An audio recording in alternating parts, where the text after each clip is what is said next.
again. Welcome back. Today we're talking about hair loss in menopause. You are watching straight from the doctor's desk with me, Dr. Andrea Purcell. We're talking about hair loss, how to keep that hair on your heads, ladies. What can we do to prevent our hair from thinning and then falling out? So in this talk, I'm going to discuss the important pieces to look at in order to maintain healthy hair. My name is Dr. Andrea Purcell.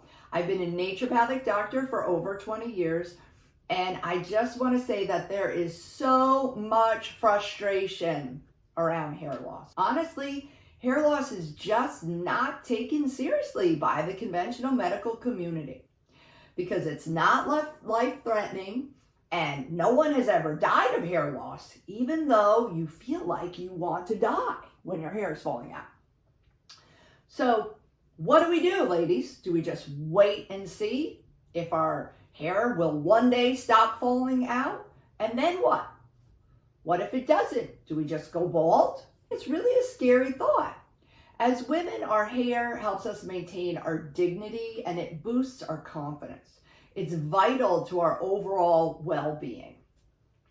And the truth is that hair, just like many other things, is complicated, it's multifaceted, and we need to be proactive because hair loss affects a significant number of menopausal women.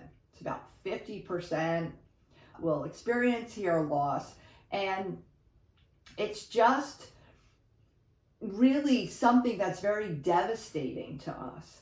And once we really feel like, hey, my hair's falling out a lot and there's a lot happening, needs to be put into place as soon as you feel like it. Do not hesitate. And over a 3 to 12 month period, you will start to see improvements with your hair.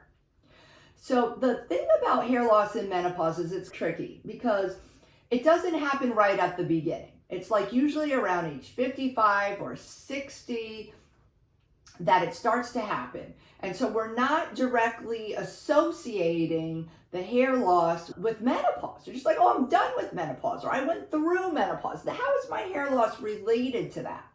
But what I'll say is that we have to seek treatment sooner rather than later, and it prevents the shrinkage of the follicles so that the follicles don't die.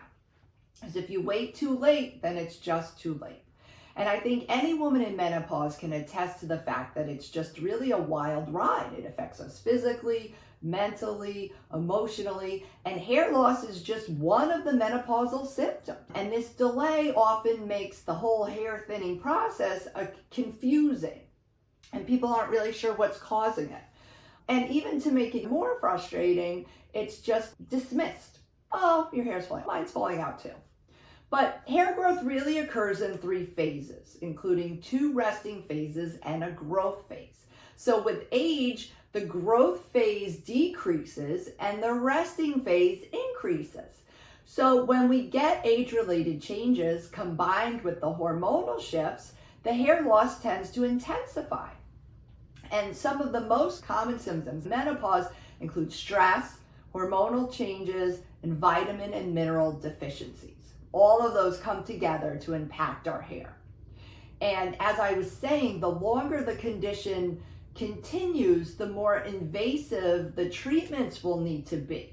So really, I encourage all women to act when they think that they're losing more hair than is normal, because a watch and wait approach does not work in hair loss. Alopecia is the medical term for hair loss. It can be triggered by genetics, stress, inflammation, and hormones. And all of those can play a part at one time or another.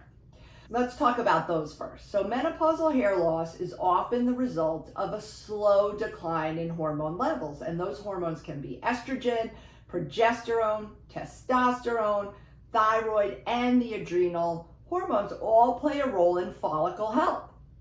So estrogen promotes the growth of hair in the growth phase, leading to thicker, healthier, faster growing hair.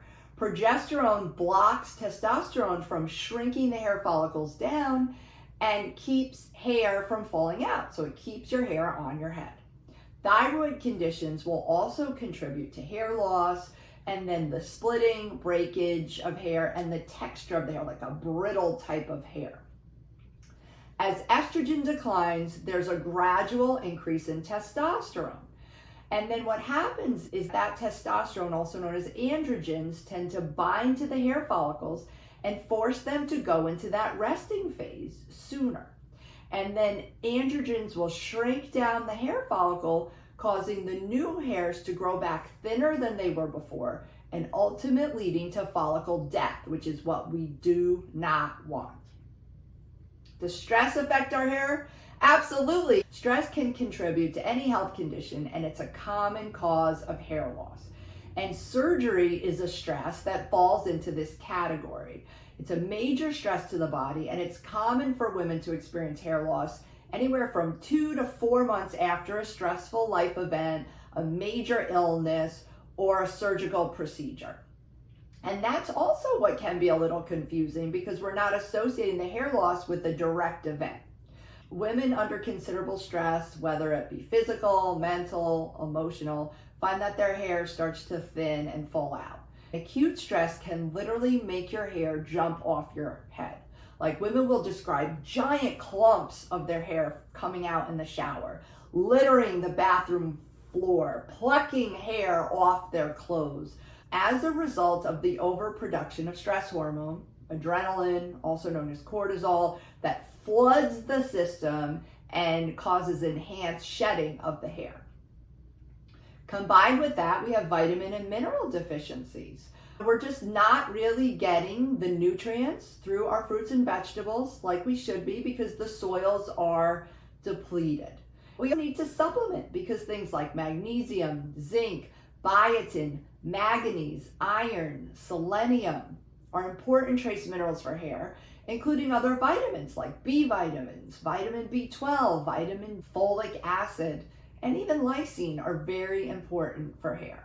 So like many aspects of women's health, hair loss is complicated, and it requires a comprehensive approach in order for you to get the results you're looking for. You need a physical exam, proper testing of hormones, assessment of your nutritional deficiencies, a discussion about stress and how you're taking care of yourself, all from an experienced practitioner who understands the ins and outs of hair and how to help you get the goal that you're looking for, which is to feel good and confident again.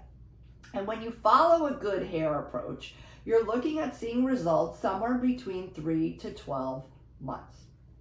So there's hope for you. So I hope you enjoyed today's segment on hair loss and menopause, and you're able to really think about some of the causes that may be influencing your hair today.